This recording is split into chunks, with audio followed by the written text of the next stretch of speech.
The product, life insurance, very, very misunderstood. Most people think life insurance is strictly death benefit. Hey, if I die, my family gets paid out. That's true. There's also living benefits to a life insurance contract as well. One of the living benefits is that you can put money into a cash value account, which is, it's an account held with the insurance carrier. So it's not in Wall Street's hands, and it's not in a bank. It's in the insurance carrier's hands. The insurance carrier, so that account grows with guaranteed interest, so it'll never suffer loss. Market goes up, down. Cash value only goes up. It can never suffer a loss because in your contract, they guarantee an interest rate.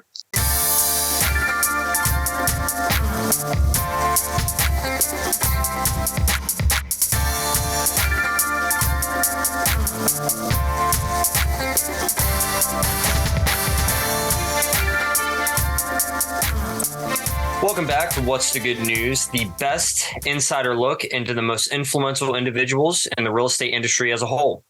I'm your host, Michael Smith, and with me as always is Mr. Dominic Cardarelli. He's one of the best closers I know, and together he and I have over 20 years of real estate experience and always love sharing the good news. Today we have on the show a friend and colleague, Mr. Karl Schnitzer, who is a Philadelphia realtor, investor, entrepreneur, and is passionate about the infinite banking concept. While patrolling the streets of Philadelphia as a police officer, he learned how to invest in real estate and simultaneously flipped homes and built a sizable rental portfolio. Real estate investing led Karl to the infinite banking concept, where he first came to Producers Wealth as a client. And after several years of learning IBC to build his real estate portfolio, he decided to get his insurance license to spread the good news to others. Karl retired from the police department in 2020 to pursue real estate and IBC full time. With that, Karl, what is the good news, brother? Happy to have you here. Hey guys, I'm happy to be here too. There's a lot of good news out there, even with all this doom and gloom. For sure. Yeah, you're not lying about that. I'm sure being a police officer in Philadelphia isn't much different than being a landlord in the city of Philadelphia. I know. It's almost one and the same, I think. It's you're just dealing with shit every day. Yeah, dealing with shit, especially where your properties are. And it's funny too, where I started buying properties where I worked, and I would go down, and I knew a lot of the people, and I always kind of didn't want to be seen off duty down there. Just kind of, God forbid, get into something. Were you in North Philly, or where were you at? I worked 2 years in Kensington and 2 years in Fishtown. Okay. What part of Kensington though? Are you on the part of Kensington where you're like past the L, or are you on the part of Kensington where all the hipsters are? We were on the east. Well, basically we went from G Street, which is on the west side, all the way down to Kensington Ave, and then a little bit into east of Kensington Ave. It was technically a different district, but the unit that I was a part of kind of covered two districts at a time. So we were in it all, like right where everyone knows of Kensington. You were down the zombie land, it sounds like. Zombie land, man. Oh yeah. How long were you a cop for, Karl? 4 years. Okay. Yeah. What's like one of your craziest situations you've had to deal with? I'm sure there's a lot, right? Yeah, there's a lot. I mean, crazy kind of like good stuff or crazy bad stuff. There's all kinds of stuff of, I had some cool stories, but definitely not like other people did. It was fun and definitely saw some action, but there's a lot of other things. I mean, I've never been involved in any shootings or anything like that. So nothing too crazy compared to some Philly cops. That's good, man. Just a couple squabbles here and there, it sounds like. Yeah, I mean, and you see a lot of stuff. I mean, I got like a Snapchat memory today of a picture of myself on the news, and it was a shooting of 4 people shot. One was a teenager. So, I mean, that was first person there on that. You see, children shot and just crazy stuff like that. How do you feel the city of Philadelphia is doing with the police department? Do you think that they're, backing you guys? I mean, at least when you were there, I mean, do you think that there was a challenge with that? There's definitely a challenge. I mean, I'm still in all the group chats of cops in the city and stuff that I worked with, and everybody's miserable. Everybody's trying to get out. They're all applying to the suburbs. They're all going out of the industry, looking outside of law enforcement.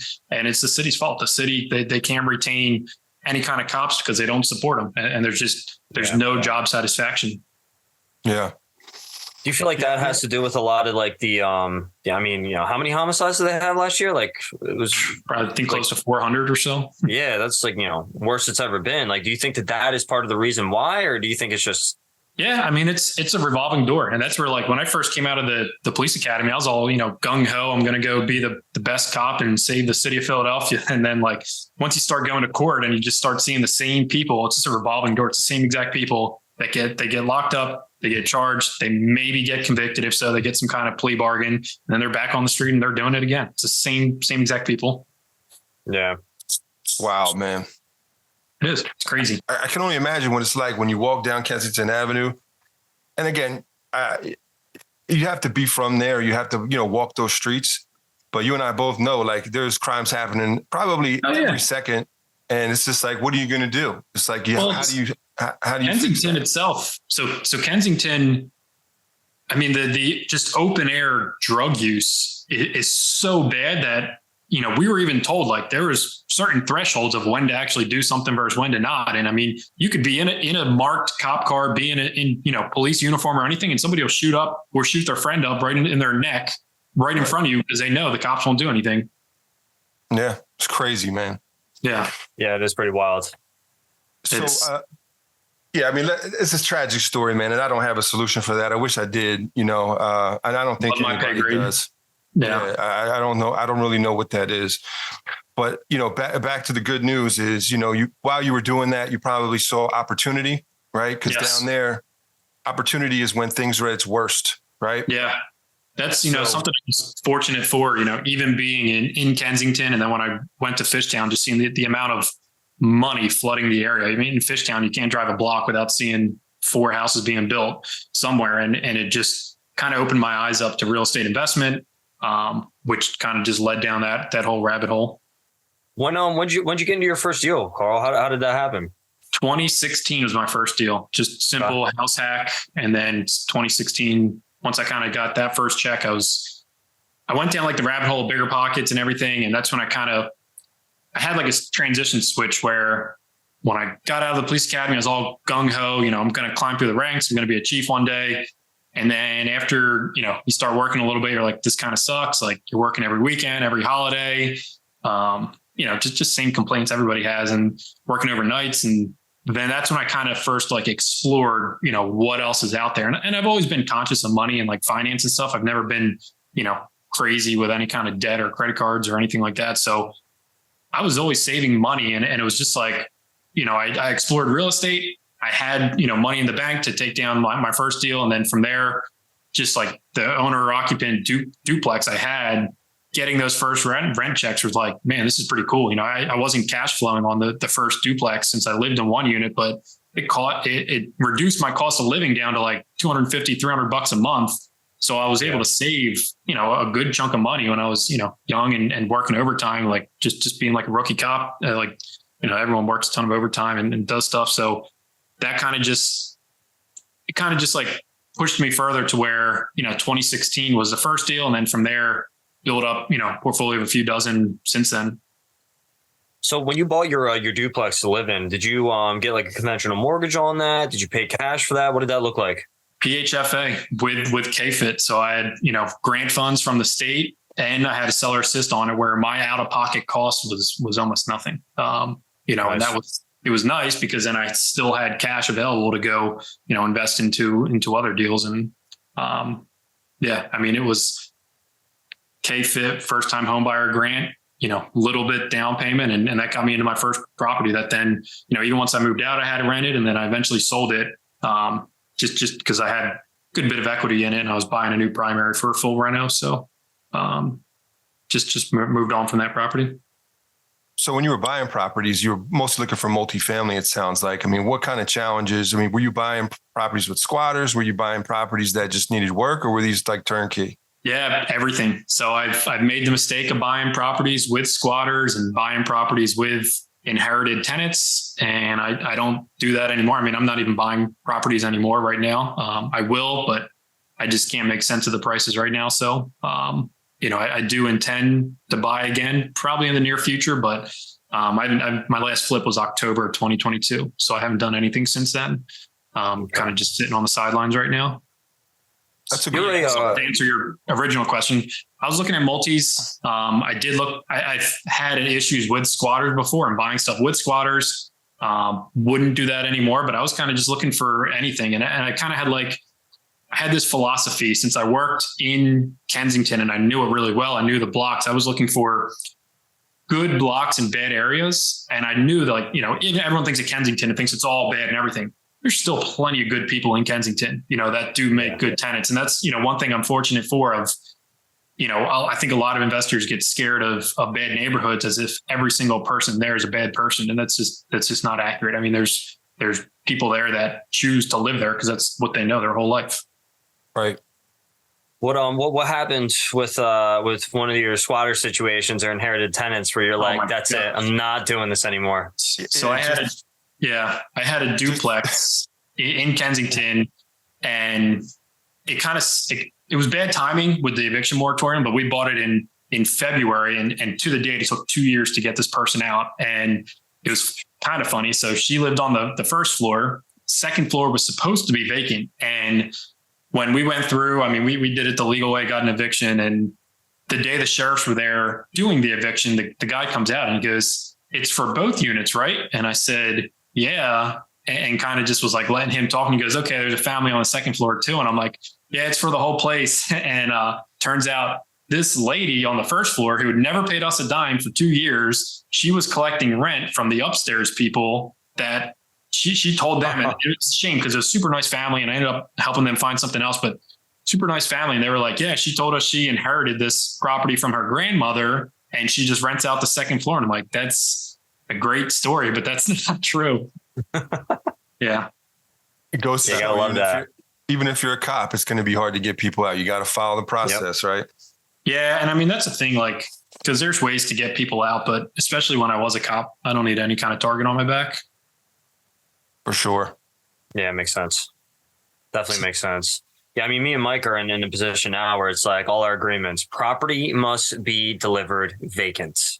That's it. We're not going down that road anymore, man. It's just, it costs a lot of money, costs a lot of time, and it's just a freaking headache, man. It does. I've got an eviction next week for the one property that I have left, and it's a pain. Yeah. Even with the inherited tenants, man, like you're inheriting, below market rent, trying to, get them up to market rent is a freaking nightmare. It's just easier just to start fresh. Always. Yep. I'm firm believer in that. Even, I don't know, if you don't get to screen the tenant, your way, then you never know what you're getting. Yep. So true. What was why the decision to go ahead and liquidate everything? So I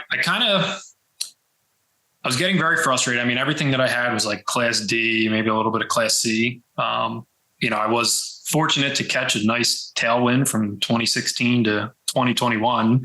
It's kind of hard not to make money in that time period, but I thought we were at, a peak of things, and I was looking at the equity that I had. And even after taking tax hit and everything from liquidating, I looked at, okay, if I liquidate and I walk away with X amount of dollars, if I put that into a syndication, my cash flow is basically the same and no headache. I don't have to manage anything. So I'm kind of, going down that route now. And I stopped buying properties myself for the most part, like a year and a half ago. I was still partnering on flips or deals, but I kind of got tired of, in real estate, you got to look at 4 or 5, maybe 10 deals just to buy one and maybe write an offer on 2 or 3 of them. And then even once you get the deal, everything needed work. So then I'm managing contractors, and, I never managed my own rentals. I always had a property manager, so I don't have to do that. But it's always time consuming. It's not passive, to say the least. And I think that's kind of like a myth. And, real estate maybe can be passive, if you're like an LP or something, but if you're a GP or like an operator, there's nothing passive about it, which, I'm not saying it's a bad thing. I'm just saying that's a lot of time. Totally agree, man. Yeah. Totally agree. So would you say, knowing the information you have now, those that you've started investing in syndications, do you think that that's probably a better route for you moving forward? It depends. Some people, everyone's situation is different. Syndications, I've kind of just, my thought process is, and one of my mentors asked me this, they're like, "Are you the best real estate investor in Philadelphia?" And I said, "No, there's plenty of people that are better than me." And he was like, "Well, why don't you just invest with the best real estate investors in Philadelphia, and you can still, participate in their deals?" And I'm like, "Yeah, that's a good idea. Not that I would, I'm not investing in Philly anymore right now, at least, but I kind of just had that mindset shift where, okay, I can still participate in these deals without having to be the one, that's going out, being boots on the ground and doing things. So everybody's situation is different. I mean, I think there's kind of like maybe fall into two categories. You have time but no money, person like that, they may be good to be the boots on the ground and get into their first or second deal. Then you have the person that's, money and no time, whether they're, high income earner, doctor, lawyer, whatever they're, and they don't have the time to go be the boots on the ground. Somebody like that, perfect for, syndication.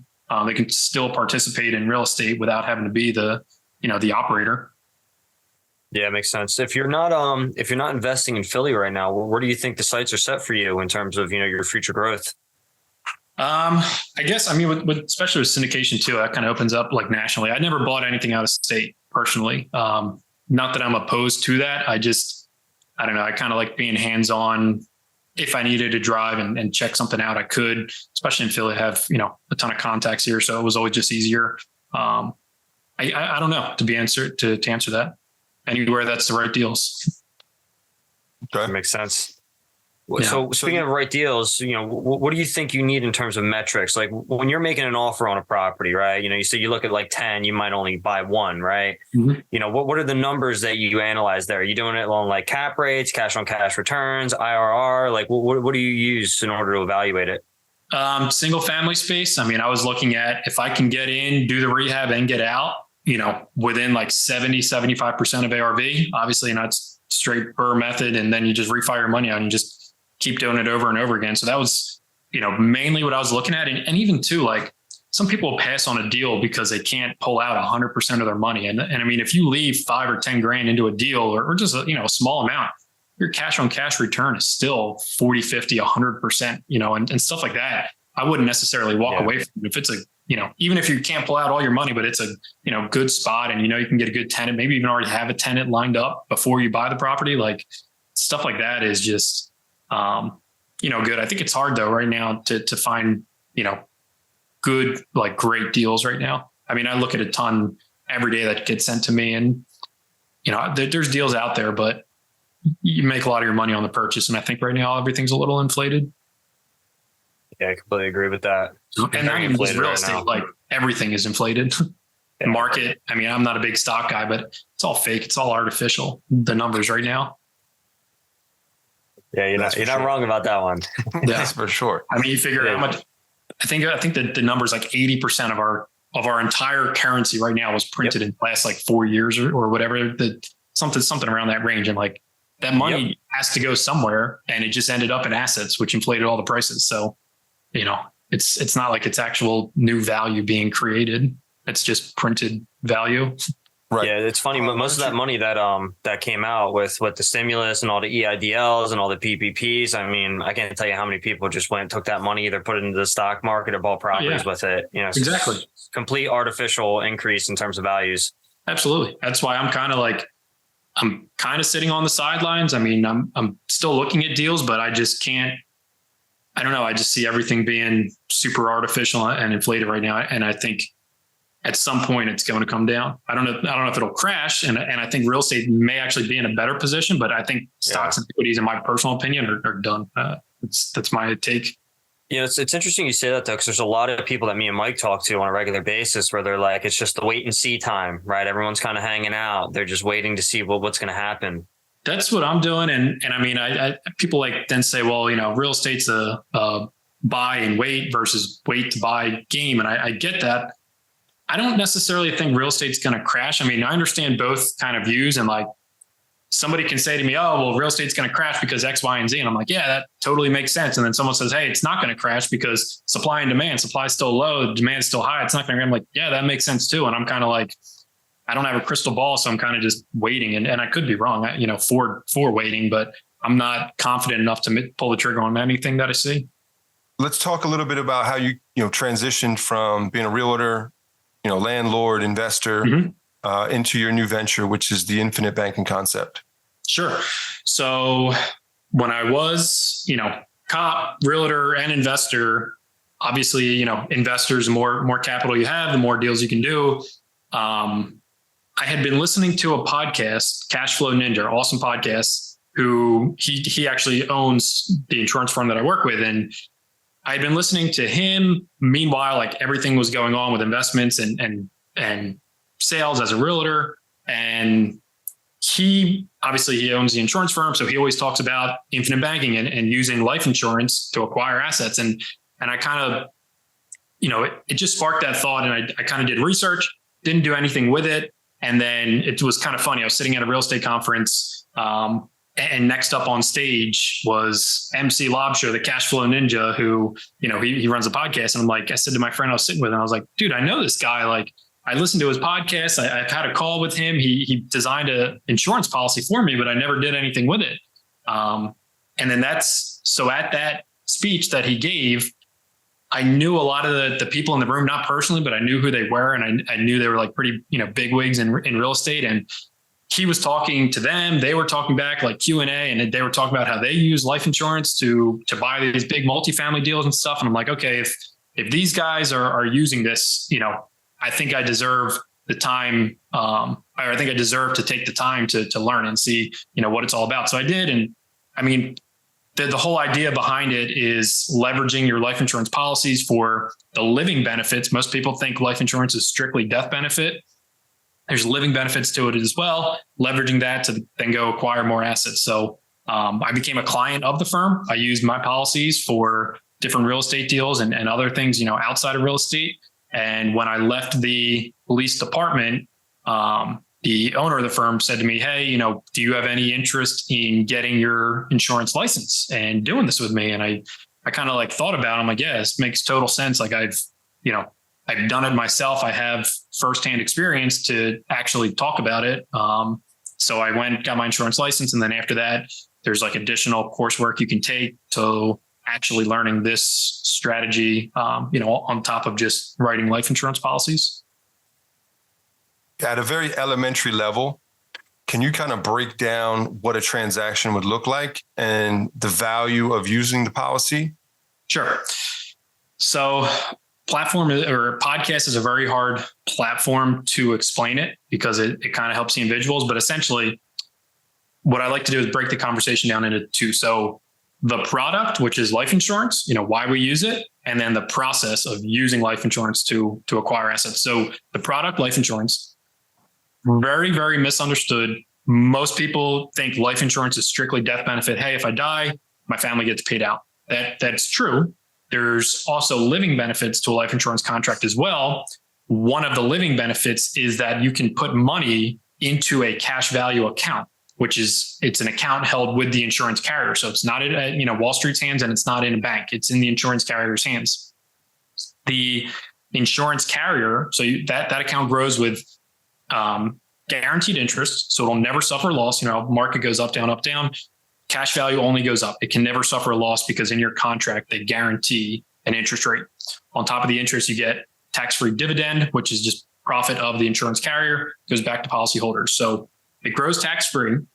And then the cool part about the life insurance account is that you can collateralize it. And in your life insurance contract, there's a clause that you're allowed to take policy loans from the insurance carrier at any time. So, and it's the absolute easiest loan you ever get. It's how much money do you want wired to you? Where do you want to wire to? Now there is, loan to value of how much you can actually borrow from, which it's 90% of your cash value. But the benefit of it is that when you borrow money from the insurance carrier, that money never actually comes out of your cash value account. The money's coming from the general fund of the insurance carrier. So what this means is if you got, $100,000 in your cash value account, you could borrow, 90,000 at any time. You're still going to get the growth, the interest and dividend of the full 100,000 inside your account. And now you have 90,000 outside of the account working for you in a deal. So that's, and I mean, there's several other benefits we could talk about. It's protected from creditors and litigators in most states. All kinds of different asset protection. The death benefit's a multiple of the cash value account. So if you look at, it's essentially like people compare it to like a margin loan of some kind of stock account, which it's similar, but margin can go down and that can be a margin call. You don't control the loan. This policy loan through the insurance carrier, you control, you make the terms of it. You make when you pay it back. the payment period, or you can do like one lump sum. So whenever I was flipping a house, I would just borrow from my life insurance, do the work, not make any payments on the loan. When it would sell, pay the whole thing back in one lump sum. That's the product, life insurance. The process, I kind of hit on a little bit there, but you're borrowing from the cash value to go, acquire an asset. The benefit of doing that, like I said, is you get, your money working in two places at once, inside the policy and outside the policy. The real benefit comes in when and this is where because some people that just most don't know what they're talking about when they talk negatively against life insurance, but it's just math, and it's black and white. When you look at the math behind it, so you're growing inside the policy, compound interest, it's uninterrupted compound interest. And then when you pay a loan back, you're paying back on an amortized loan interest. So when you do that, you have compound interest growing, which is on an increased basis. And then on the policy loan, you're paying amortized interest, which has a decreased basis. So if you look at a chart, which is where it kind of shows, one's always kind of increasing while the other's decreasing, and you're creating a spread there, in comparison to other ways. So you never lose the opportunity cost. And if I'm rambling, you have questions, let me know. But the only other thing I'll say real quick. So when you factor in the opportunity cost of money, and I'm sure you guys know, and if people aren't listening, they don't know, opportunity cost is essentially the cost of the alternative when you make a decision. So if you've got, 50 grand and you go out and you buy a car, in 10 years, that car may be worth, 30 grand. So you had to, have a $20,000, essentially you have a $20,000 loss over that 10-year period. And the opportunity cost would be if you had that same 50,000 and you invested it, or you put it somewhere where it's going to grow, and over 10 years, it turns into 60,000. That's the opportunity cost of what you did. 50K could go to a car, or it could go to an investment. There's an opportunity cost of that decision. So by structuring money to go through life insurance and then make the payment, you're never losing that opportunity cost. So if you've got, 50 grand, you put in an insurance account first, then you leverage that to go make the purchase. You're never going to lose that opportunity cost of that 50K, because it's going to continue to grow and compound even when you're using it. And then there's all a whole kind of, legacy play of how we structure the death benefit to go to a trust, and a trust to pay the next generation's life insurance policies, and massive, legacy play, which is one of the really, really, cool aspects of being an insurance agent in this industry. And like this specific niche, because we work with some pretty high net worth families, and we're able to structure an entire legacy plan that's going to, benefit the family for 100, 200 years. It's, eternal to some point in some aspect. That's pretty wild. You're getting paid the interest on the money and also able to utilize it for other investments. That's pretty crazy. I did not know that. So when you're pulling out this money, how does the taxation of that work in terms of money that's growing in the account? Does it grow, tax free while it's in there, and then only when you pull it out is when you have to pay taxes on it? Or how does that work? Grows tax free. When you pull a policy loan, it's a loan, it's not income. If you were to withdraw it, any of the gain would be, but it's similar to any other account, first in, first out. So you would pull out what you've put in first. They're post-tax dollars going in. Unfortunately, you can't put pre-tax dollars in, but there's also, good tax strategies. So there's, ways with that, but you're putting post-tax dollars into the policy, and then they're growing tax-free. When you take a policy loan, it's a loan, it's not income. There's no taxes on that. If you were to withdraw money, which you can, it's not fully locked away. You can make withdrawals. That money then would be first in, first out. So if you're pulling out what you put in, not taxable. If you ever got to a point where you're pulling out gain, then it would be taxable. Ideally, if once you understand the process, you wouldn't do that, because then you're losing, opportunity cost on it. Yeah, and just to confirm, you can only pull out what you've put in, or is there leverage on a multiple there? So you can pull out up to 90% of your cash value. Your cash value is what you put in, plus over the years when it grows interest and dividend. Okay. So that makes sense. Yeah. And then it's actually kind of a cool strategy too. So you can, if you take a loan directly from the insurance carrier, the threshold is 90%.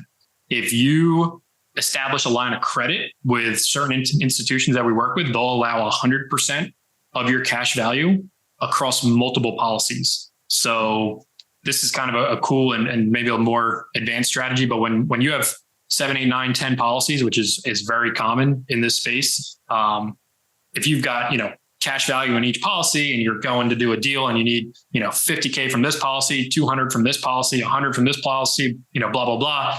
Well, now you have like 5 policies across 5 different loans, whereas you can get one line of credit up to 100% of the combined cash value. And then you're only transacting with that line of credit. There's pros and cons to doing that. Each way has pros and cons. No, that's definitely interesting. Like, what would be the purpose of having like multiple policies, Karl? Like, why would someone open up like, are they doing that with different carriers, or what's the thought process there? You can with different carriers. There's only a handful of carriers that you would even want to do this with, just because you want to see a real strong track record. A lot of the carriers we work with have been around and paid a dividend. I mean, one of our carriers we do a lot of policies with, they paid a dividend consecutively, never missed a year since 1847. So, that kind of makes like, dividend aristocrats that have a 25-year track record. I mean, this is 170 some year track record. And a lot of it too. I mean, if you really kind of just research like life insurance carriers, a lot of you'll see like, I mean, they've gone through recessions, depressions, world wars, and remained profitable every year. When every bank was collapsing in 2008 and potentially now, life insurance are still, I'll get a dividend this year for my policy and they're not hurting at all. The other benefits. So there's a minimum and a maximum to a policy. So once that maximum on an annual basis is very comfortable and you're producing and creating more value to the marketplace, you're increasing your income, where do you put it? I mean, there's only a limited amount of places somebody can put money, whether it's, in equities and in a bank account, under a mattress, like, in qualified retirement plans. There's only a limited amount. So when you get to a point of, hey, my 20K annual premium is getting way too comfortable, well, then you would add a second policy just to have, a bigger area of where you can put capital. Makes sense.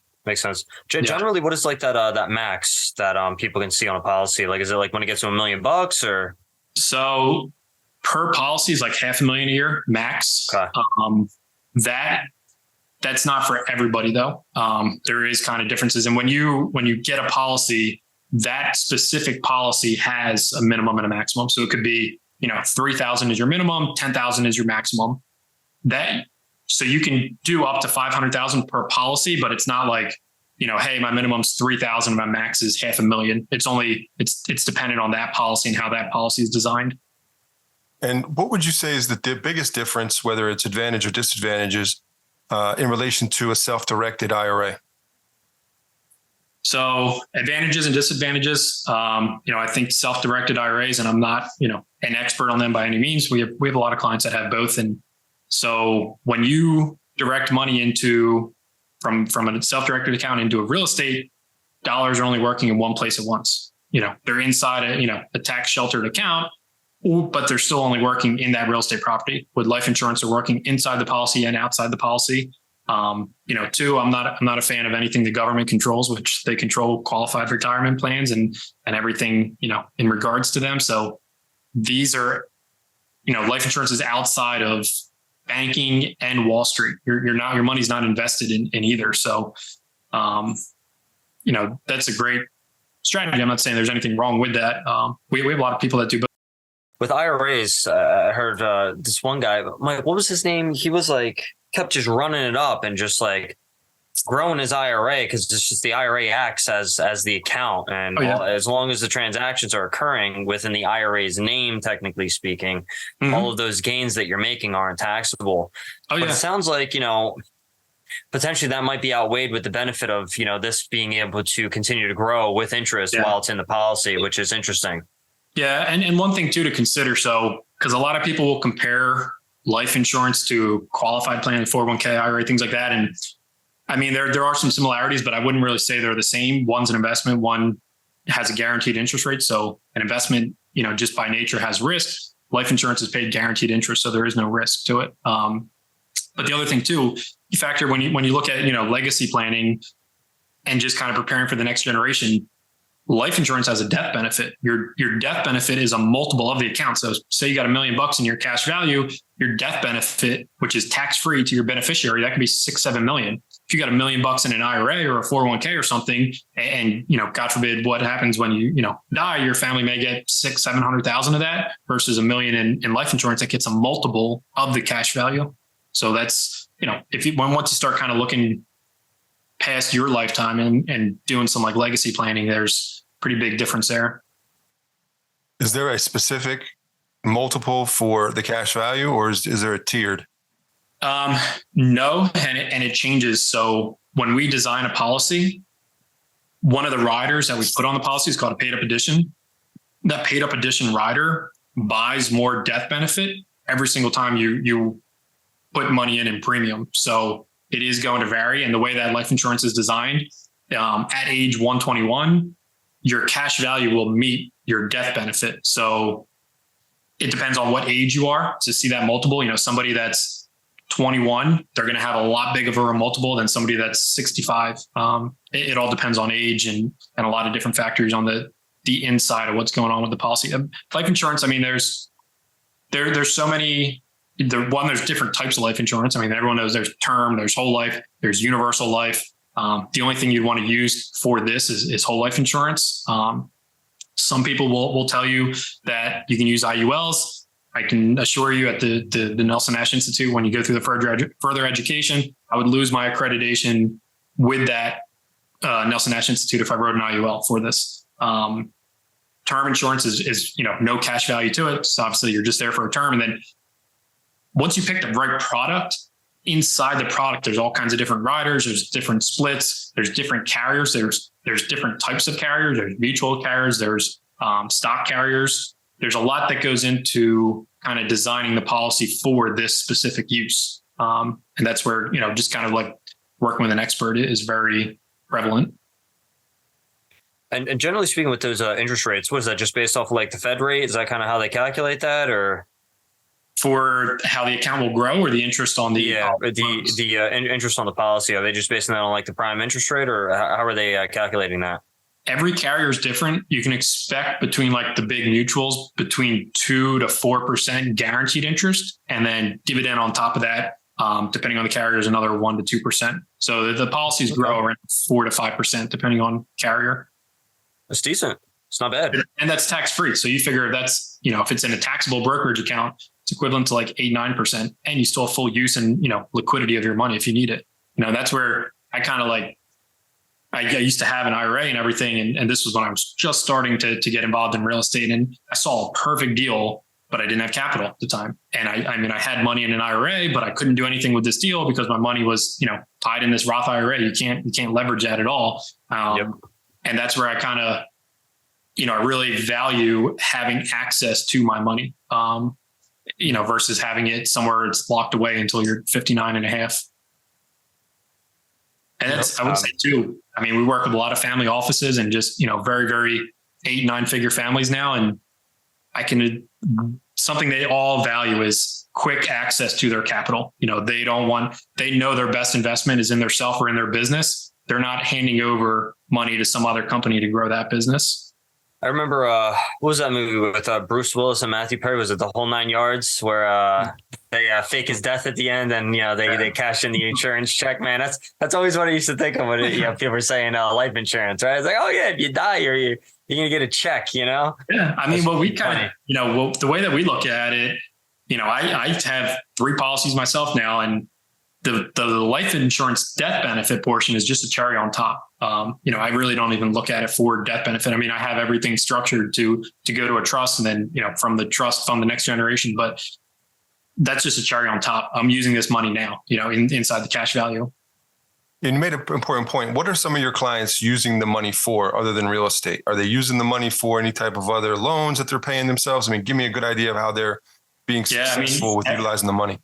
Everything business. So one common theme I've seen, with the clients that we work with, business, private equity, and real estate. I don't see a lot of stocks or any kind of mutual funds. I mean, we look at, balance sheets of very high net worth people every day, and you see mostly people investing in their own businesses, in real estate. Obviously there's tax benefits. Gas and oil is very popular too. A lot of bonus depreciation with that. Yeah, I mean, not a lot of qualified plans and everything. There's you don't want to lock up your money for 30, 40 years, and it's especially when you invest in yourself. And, this is something I think, I don't know, maybe it's probably common sense, like to us, but everybody thinks you can only get 6, 7, 8%, growth on your money when you own a business or when you're investing in your own, yourself. You can spend, $5,000 on marketing that's going to bring, 50,000 in revenue. And maybe that's, pretty big exaggeration, but that's way more than a 6, 7, 8% return on your money, And then if you factor in too, that it's growing inside the policy too, there's obviously, big benefits to that too. Also, I mean, you see a lot of liability purchases too. It's a very efficient way. Everybody has to buy a car. Everybody has to buy certain things. And, I'm not saying don't buy it, but there is an efficient way to buy certain things versus, for a car example, if you're pulling out money, or let's just say there's only 3 types of ways you can finance a car. If you do that, you're paying money to an institution or to a bank. You can pay cash. If you do that, you're losing the opportunity cost of that money. If you borrow from life insurance, you're still going to grow and compound that uninterrupted growth. And then you're going to pay it back on an amortized basis, just like you would a bank anyway. And I mean, there's different strategies around that too. Cause like, even when I pull a policy loan, I don't really make payments on it. I'll just wait until I have another liquidity event or an exit or something, refi, and then I'll just, put it all back in the system. But when you structure your purchases that way, you're not losing the opportunity cost, which is massive when you really scale out like your lifetime of, 60, 70, 80, 90 years of compound interest that you can accrue and even pass that to the next generation. But then we have a chart, and I think it's 3 generations past 138 years of uninterrupted compound growth, which is crazy. I mean, that's your grandkids that you could set up, now that they have this massive tailwind of compound interest working for them. Yeah. I remember when I had my first business back, it was 2014 when I started my first business. And I actually was going to cash out my life insurance policy that I had, that my parents got for me when I was like 10 years old. Right. And, the lady that I talked to on the phone, she was explaining this thing where it's like, hey, you could take a loan against it, but you don't have to technically pay it back until you want to. And it was such a weird, I was so confused. I'm like, what do you mean I don't have to make a payment? This is so weird. And it was great. Literally, I took the cash out, used it, and I was able to, just repay that back. And I still have that policy today. It was such a wild experience.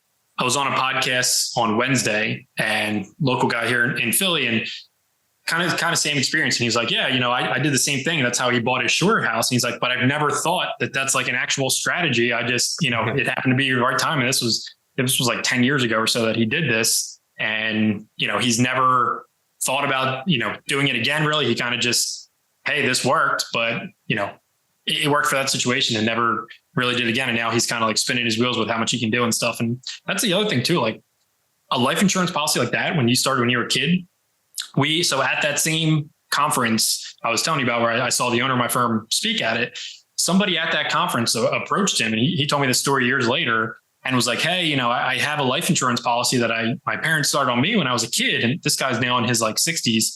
And he's like, would you be able to look at it? Like, I've never pulled a policy loan. I don't know if there is cash value or anything. This guy had 7 figures of cash value in his policy and had no idea it was there. So, some of these policies could have money sitting in it. And that's where, I have a bunch of relationships with different lenders and hard money lenders and stuff, where if they have, a client, they're trying to make a deal work for them, I can look at, an insurance policy, see if there is cash value that they could use, as their kind of gap funding or any kind of down payment funds. And kind of, on your one point there too, when I was first learning everything, and I was out, I was getting loans and hard money loans and private loans and everything. If you look at any loan application for a mortgage or really anything, there's a line on there that says cash value or life insurance value. Well, it'll say life insurance will have death benefit and cash value, because the banks love seeing cash value as part of your kind of like overall asset portfolio, because banks more than anybody else understand life insurance because they buy the most of it. If you ever look at like tier 1 capital in a bank,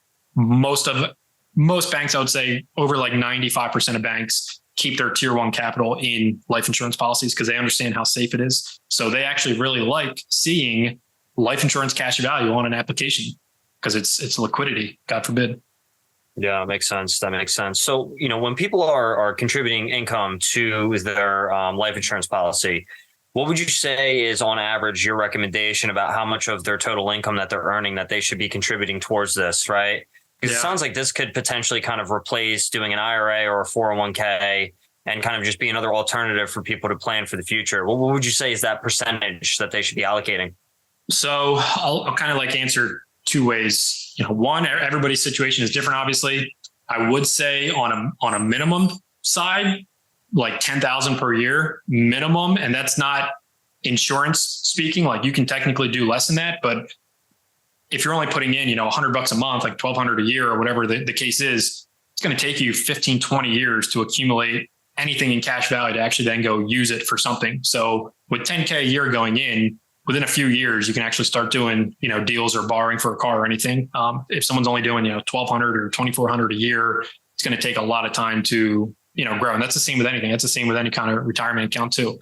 I would say that's a minimum. What I would say is common, just like people's savings rate. We have clients that are saving, I think everybody should be saving 10% minimum, just general, personal finance, but we have clients saving 20, 30, 50, 80% of their money. And it's just a matter of where are you keeping that capital? If you, and like I kind of touched on this too, if you lay out like everywhere you can put capital. So, you have banks, you have market, whatever type of account that is, it's sitting in the market. You can have cash sitting in a safe. You can have life insurance.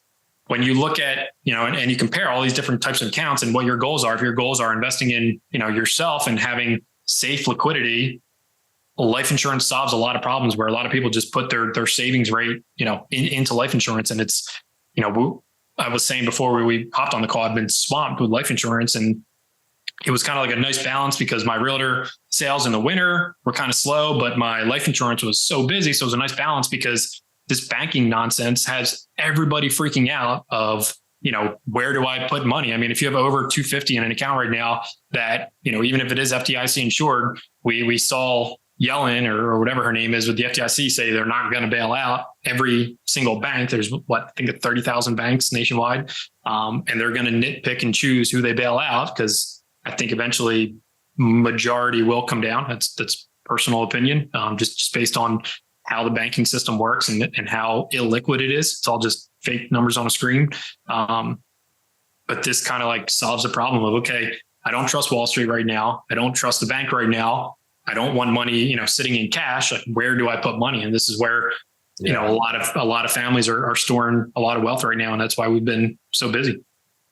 Is there like a doomsday scenario where it's like people were to just make a run on the insurance company and like pull their money out, or like what would happen in that instance? No. And so the biggest difference is when there's a run on a bank, banks don't have liquidity. They're, with the way fractional reserve lending works, they have more outstanding than they actually have. If you think of like how an insurance carrier works, because you're borrowing 90% of what you have sitting in cash value, if you ever default on that loan, it's there in cash. They don't do any fractional reserve lending. Every outstanding loan the insurance carrier has to a policyholder, they have the liquidity to back it. So that's why, and when you really just kind of look at like history and look at, especially like early 2000s or, 2000, 2001, 2002, and then 08, 09 and everything, when all these banks were collapsing, insurance companies were fine. And I mean, even go back further, go back to the Great Depression. Like I was saying, our one carrier and a lot of the big mutuals have this track record, but like one's paid a dividend since 1847 and remained profitable. To pay a dividend, you have to be profitable, and they've never declared bankruptcy. They've never got bailed in. They just are experts at analyzing risk. And, life insurance companies, like, don't let it fool you. They make a lot of money. They're not a nonprofit by any means. Yeah. And just to kind of go back to your funding source, right? So you said if you're putting in the minimum, it's going to be hard to utilize these funds in the methods that you've been speaking about, right? Because there's just not enough. There's not enough capital. Right. And that's why I just like to, because if somebody says to me, hey, I've only got $2,400 a year to put into life insurance right now, I can write a policy. Absolutely. I can do that. What I would, just kind of like ethically and moral, my advice would be, why don't you take that 2,400, invest it in yourself, go buy a mastermind, go buy a course, do something that's going to increase your income, and then focus on life insurance next year, maybe. It's just like, you don't want to park that away. And I mean, you could obviously put it there, lend it back out, but you want to, invest in yourself to where, hey, my income can support a 10K premium. And then, I mean, like, do people put multiple 6 figures a year in, pretty religiously?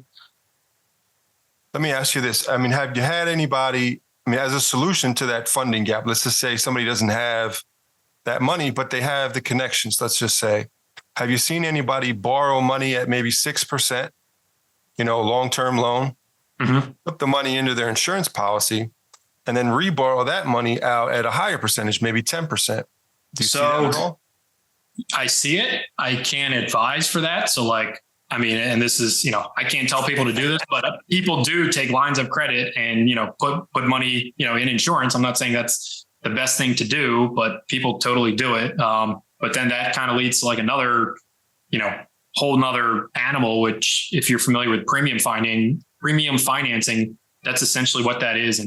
And what that is, we do, so we personally, we partner on these, but we have another firm that's an expert in this. We stick to what we know. And we have another firm that we work with based out of Doylestown here that they do straight premium financing for super. I mean, their clientele used to be a 50 million net worth, just to be a client of theirs. And now, I mean, it's not that anymore, but so premium financing is a really, really cool strategy, very exclusive. You normally have to have a net worth and like, a verified net worth of 15 million or more. Depends on your age. Somebody's, 30 and they're worth $6-7 million. They have the track record to be 15 million, fairly soon. So there is a little gap on that, but in general, once you have a net worth of about 15 million, you can get family offices or other institutions to do exactly that. They'll lend you the money because they understand life insurance so well. They will lend you the money to put into the life insurance. When the cash value gets, so much, you borrow it back out and you pay back that loan. You're left with the cash value. You still get the compound growth of that cash value, which does have, an outstanding loan against the cash value, but that just gives you that outstanding loan is now a place you can put capital as it's coming in. And then as you pay down that policy loan, it's available in cash value again. So it's think of it like a line of credit, essentially. And you get the death benefit too. And I mean, these policies that people do that with $500,000 a year, the death benefits 30, 40, 50 million bucks that's going tax-free to the beneficiary. Wow. It's pretty crazy. It's pretty wild. It's a really just YouTube premium financing. Like there's some really cool strategies around that. Yeah. So as you kind of involve yourself more with the insurance side of things, do you say that you're spending less time on real estate, or are you kind of blending those two evenly? How would you say you're diversifying yourself now? So real estate investment, I'm definitely limiting myself on right now. If I do, I probably won't buy another single family or like small, kind of multi, but if I found the right multifamily deal or even, some storage or something that's kind of large scale, I would attempt to tackle it myself. But I'm also very aware that, look, I'm not the best real estate investor, but I know some excellent, some of the best real estate investors that I can partner with and still get all the benefits of deals. So that's what's kind of like got me more towards the syndication route. But again, I mean, there's pros and cons to it each. What I am still focused on real estate is selling real estate. So I do a good amount of volume in sales. And here in Philly, I have a really unique kind of niche working with cops. So, I did last year was 36 deals, and 34 of them were cops probably. It's unfortunately and fortunately for me, cops are very skeptical by nature and they don't like salespeople. So me having the law enforcement background, makes them feel safe. So I get a lot of business from the police department. Nice. And it's great too, because they're all moving out of the city. So I get, I sell the house in the city and then buy something in Bucks County for the most part. Yeah, makes sense. Yeah. That's great, man. That's fantastic. So yeah, I do. I kind of have a little bit of desire to build out a sales team.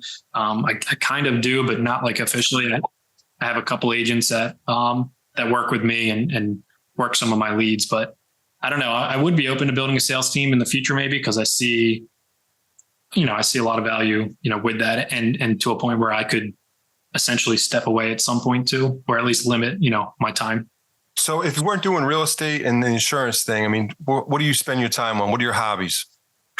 Golf, shooting, big into like guns and hunting. I'm big on reading. I read a lot. Very kind of like passionate about that. Kind of, spend a lot of time with family. I don't really work weekends much for the most part. I mean, I'll do some showings on weekends and stuff, but the insurance for the most part is Monday to Friday. If I got to show houses on the weekends, I will, or just arrange somebody to show for me. But big on family. We've got a, camper down north of the shore, but we're down the campground, for the most part every weekend. We've got family with a lot of land upstate. So I'm upstate a lot. My sister's in the Poconos with some land. So we go up there, do all that kind of fun stuff, quads, shooting, just spend a lot of time with family and all that kind of stuff. Got to get down to the Asheville, man. Hang out with Mike. Yeah. You like the outdoors. I do. Asheville, I mean, right, like you were saying, in the Smoky Mountains is on my bucket list. I have a friend that lives on the Tennessee side, I guess, and I see his photos that he posts, and they're gorgeous. So I am getting into traveling too recently. I never really had a travel bug, but I somewhat do now, I guess. And I think with like my wife and I, probably looking at kids in the future, so we're trying to get some traveling out of our system now, but. It's great, man. I mean, you definitely want to get the traveling out before the kids because it gets a lot harder, right? Yeah, that's what I hear. Definitely does, man. So if you were to win the lottery, Karl, let's say you won like $100 million, right? Can't buy any real estate. Can't even put it in your insurance policy. All right, we're going to limit that one. What are you buying, man?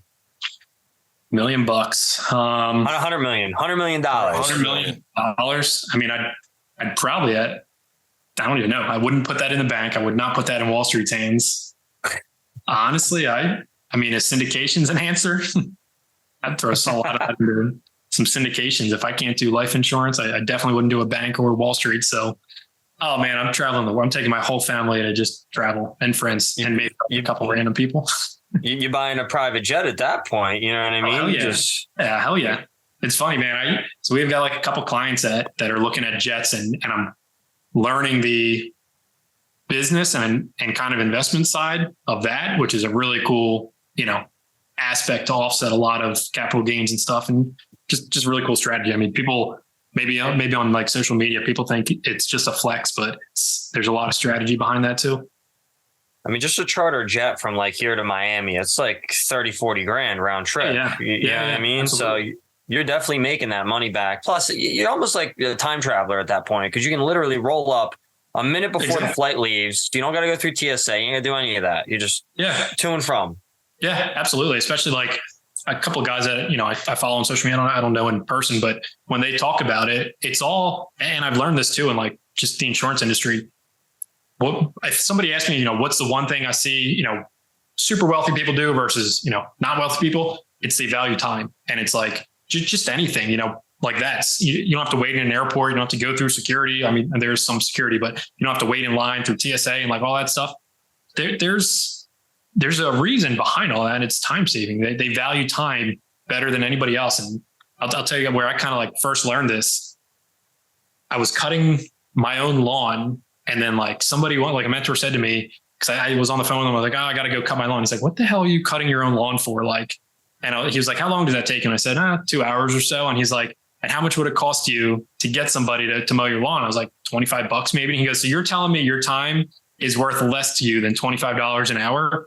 And it was like that mindset shift where I was like, you know what, you're right. And then, I mean, that relates to a lot of things. I mean, like just everything, landscapers, cleaners, just anything that's going to get your time back. And when you look at the value of that time, you're essentially saying your time's not worth that if that's the going rate for it. That's an interesting concept. As Mike's wearing the John Deere shirt over there. There you go. I actually like mowing the grass, man. Mowing the grass is like kind of like my, my it's a hobby. Yang time. Yeah. And I mean, I would kind of like, if it's a hobby and you enjoy doing it, it's in a sense, you're not wasting time there because you enjoy doing it. It's like that, or, people that garden for a hobby. It's, taking care of it. I'm with you, Karl. I'm hiring somebody to cut the grass, buddy. We're not cutting the grass, man. We're going to hire a landscaper. Oh, yeah. That and Until you It's get everything. to John Deere. When you get to John Deere rider, you still think differently. Yeah, I do have to say, I do like your tractor though, Mike. See, I got the push mower, man. There's no fun in pushing the mower, but you got the one where you can ride it. You know, you can ride the mower around. Oh, yeah. It probably is fun. I will say that. I landscaped for a couple summers, and riding around on the Z turns, they're actually kind of fun. Before we wrap up, man, there was a lot of good information there. Is there anything else you want to share with the listeners, whether it be real estate wise or through the insurance?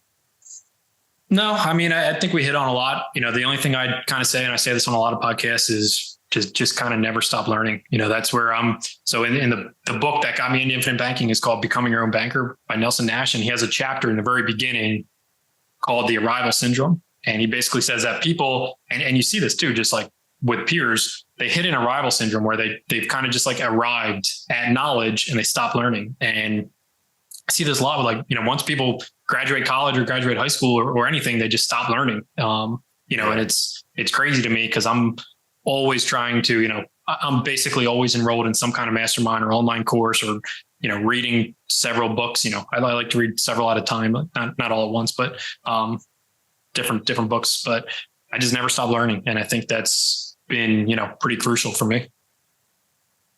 Yeah, I agree. And it's funny, if you ask older people at what age do you stop learning, they actually give you an age. It's kind of a funny concept. Really? Yeah. When the actual answer is you never stop. No, never. It's that's something like I'm, very, just like if I'm sitting at the end of the day, I'm like, hey, what did I learn today? If the answer is nothing, then like I failed for the day. I want to keep learning every single day. Certainly. Well, if you want to get in touch with Karl, go to producerswealth.com. He's also an agent. What broker are you with now? You still a Remax?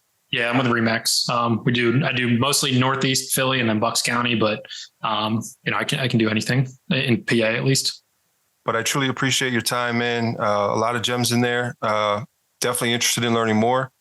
Yeah, this was a good one. This was fun. It's more of a conversation than a question answer. Yeah, and I truly appreciate your time, man. Thank you. Yeah, I appreciate you guys too. 100%, man. Appreciate you sharing the good news as always, Karl. Absolutely. All right, brother. Hey, man, that was good. Appreciate you guys.